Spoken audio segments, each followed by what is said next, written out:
Paisanas y paisanos, muy buenas noches tengan todos ustedes. Bienvenidos a su canal, El Son Político de Tasco. Hoy, sábado 13 de enero del 2024. A pesar de que yo no soy historiador, no me jacto de andar pregonando que soy historiador.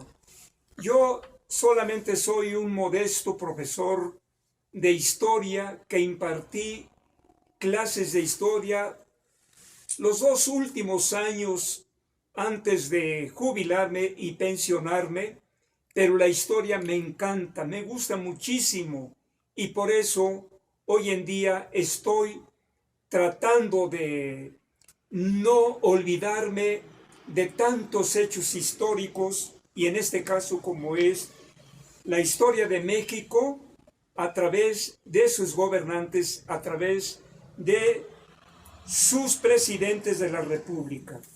Hoy vamos a hacer algunos comentarios apegados a este libro, entre otros, Historia de México a través de sus gobernantes, cuyo autor es José Manuel Villalpando y Alejandro Rosas.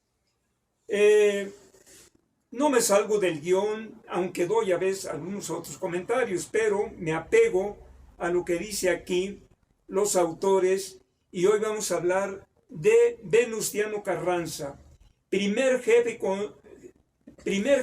del ejército constitucionalista, que fue presidente constitucional de abril 30 de 1917 a mayo 21 de 1920. No era fortuito que le llamaran primer jefe. Sabía ejercer el poder y hacer respetar la autoridad.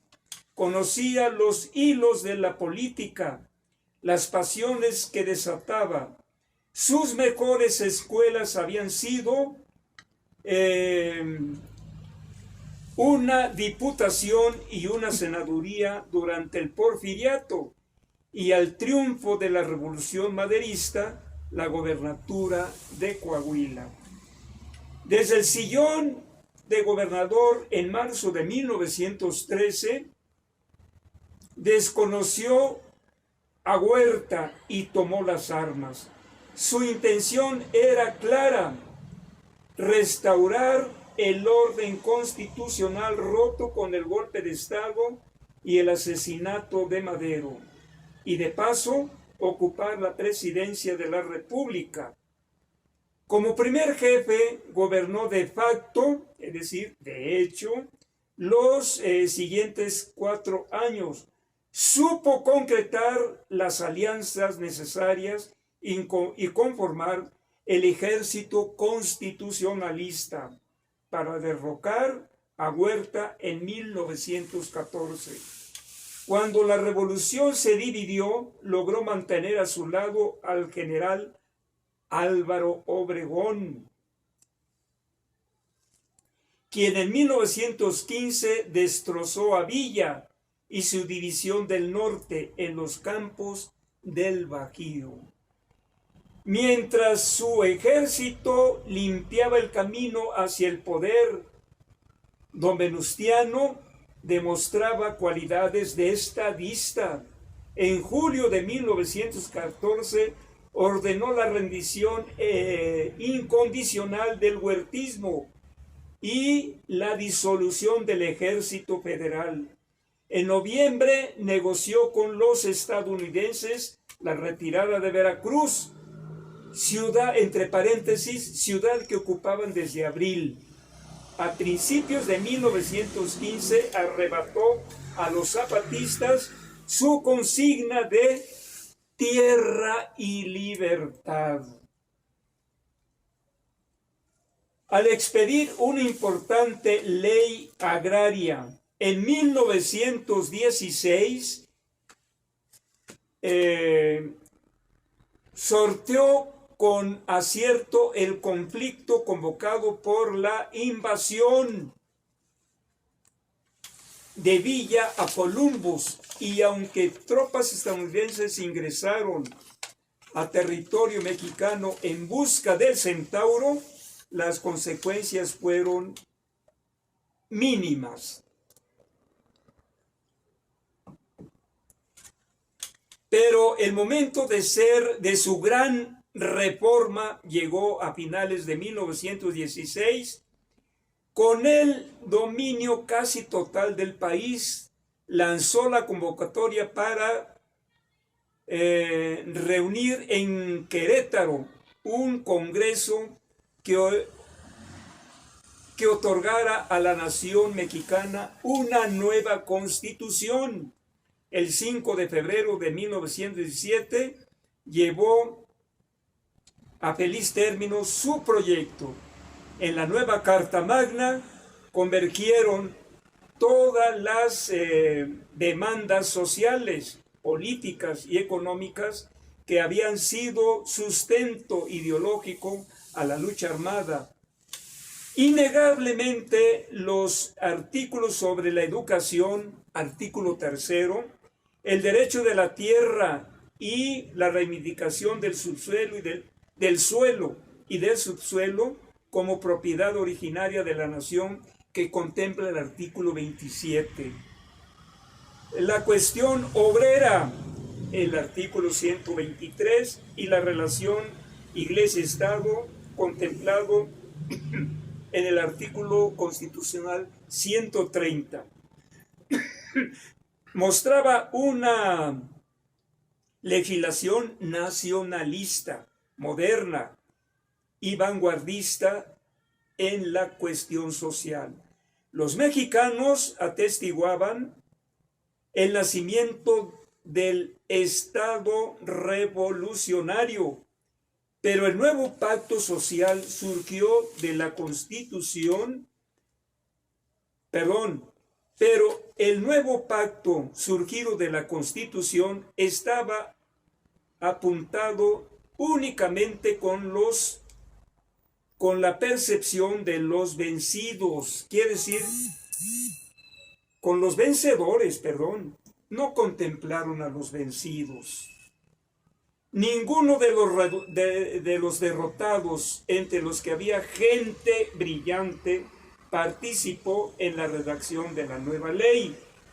Con la Constitución en sus manos, Carranza intentó consolidar el poder presidencial, quiso alejarlo de la violencia revolucionaria, dotarlo de una estructura jurídica y de un nuevo marco legal que garantizara esa estabilidad frente a cualquier acontecimiento.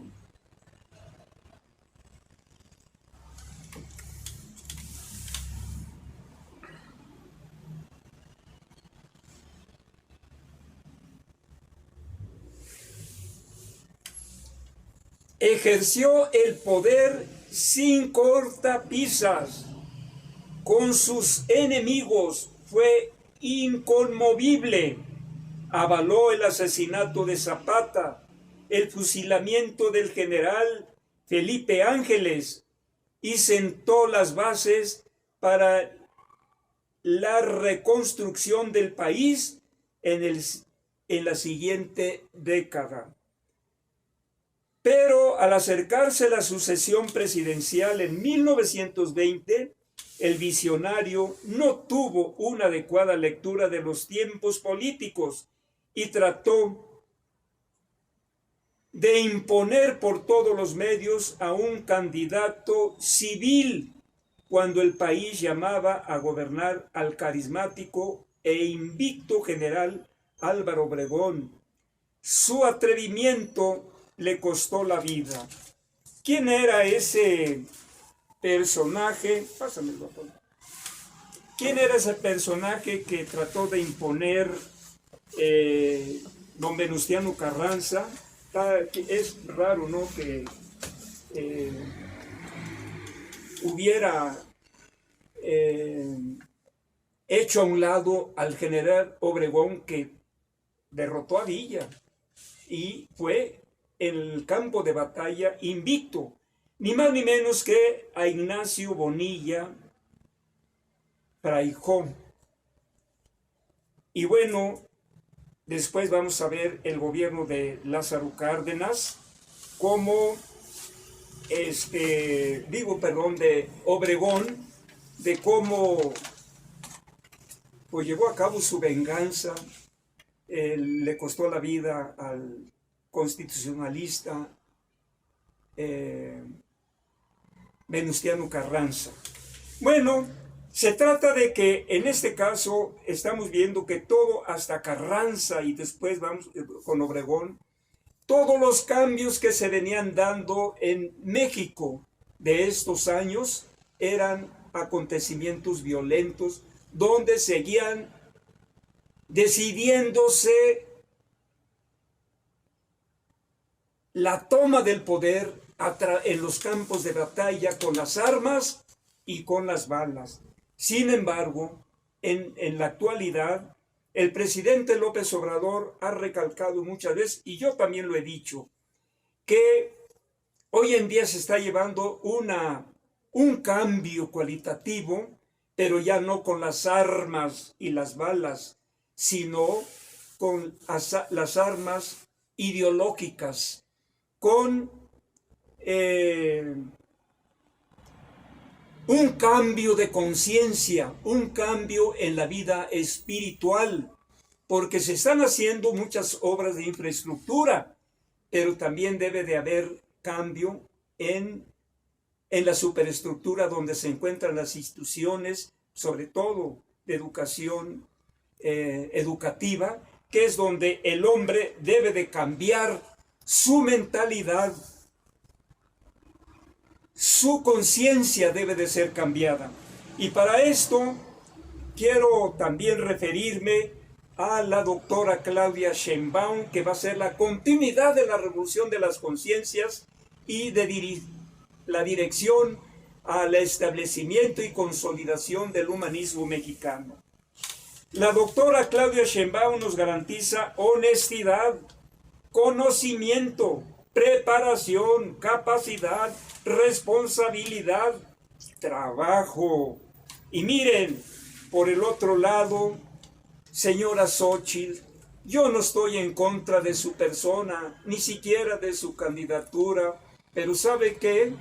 Señora Xóchitl, dése cuenta que a usted la están utilizando, porque mire, lo que se publicó el jueves 11 de enero de 1924 en el periódico La Jornada, sí, jueves 11 de enero del 2024, el líder priista ofreció espacios federales.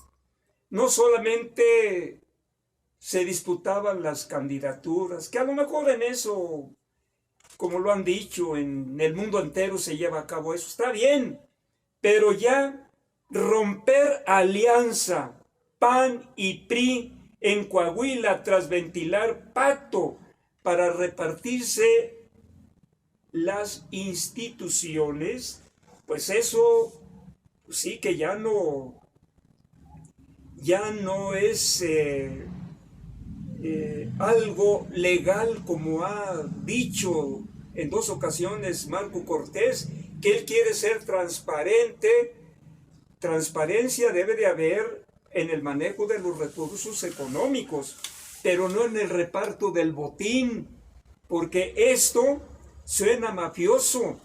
Y aquí en el subtítulo de La Jornada dice, en el botín se repartieron notarías, universidades, ratificación de un magistrado, oficinas de recaudación y hasta el INAI, entre otros, parte del botín. Y esto pues le ha dado revuelo a lo ancho y largo del país y seguramente ha trascendido a toda América Latina y el Caribe. Entonces, pues precisamente por esto nos sirve la historia, para no cometer los mismos errores. Carranza fue ambicioso, Carranza era conservador, Carranza ambicionaba la presidencia, la tuvo, pero su gran ambición lo llevó a cometer el grave error de hacer a un lado al general Obregón Y bueno, pues veremos posteriormente cómo Carranza le costó la vida, porque el encargado de eliminar, de fusilar a Carranza fue ni más ni menos que el general Álvaro Obregón. Entonces, estas son las enseñanzas de la historia. A mí me encanta la historia. Ya lo dije, no soy historiador, pero me encanta la historia, de ligar el pasado con el presente, porque hoy en día los cambios no son a través de la violencia, a través de la lucha con las armas, sino que ahora son las armas, pero de la conciencia, de la vida espiritual. Está haciendo mucha obra de infraestructura el presidente, pero también nuestra mentalidad debe de cambiar para ver los acontecimientos que están pasando, verlos a la luz de una conciencia clara.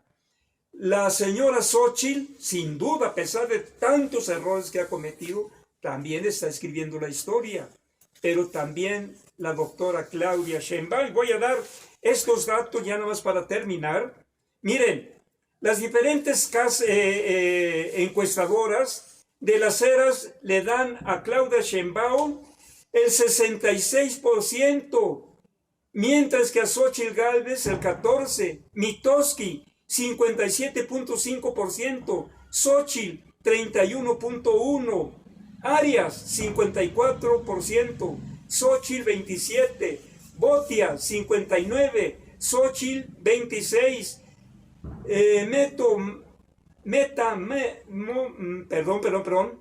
Metametrix 47.5, Xóchitl 28.1, Electoralia 55%, Xóchitl 33%, el Universal 48%, Xóchitl 24%, Rubrum 49.6, Claudia 28, Xóchitl.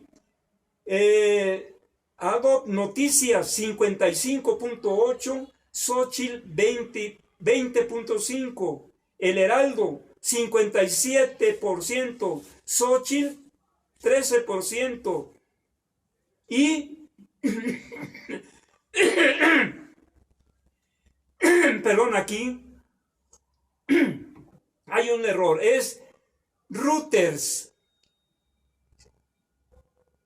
50%, Xóchitl 22%, el Heraldo 57%, y aquí abajo ya no alcanzo a ver. Si me ayudas, Apolín, la última casa encuestadora, ya no le alcanzo a ver, ya mi vista está cansada. El Heraldo, Covarrubias y Asociados. Covarrubias y Asociados, ¿cuánto le dan a la doctora Claudia? 57. ¿Y Xóchitl? 22. 22. Y Ahí, 7. hasta ahí. Entonces, pues ¿cómo no va a tener una baja votación, una baja preferencia la señora Xóchitl? Dice que ella no sabía de la alianza que se dio en Coahuila, pero yo creo que sí sabía. Seguiremos esperando más información. Paisanas y paisanos, pues esto es lo que se refiere hoy en día a los comentarios sobre el presidente Carranza y comentarios de cómo van las preferencias hoy en día. Entonces, pues son mis comentarios de hoy, de ligar el pasado con el presente, porque la historia es la gran maestra de la vida, la gran maestra de la política. Paisanas y paisanos, muy buenas noches tengan todos ustedes.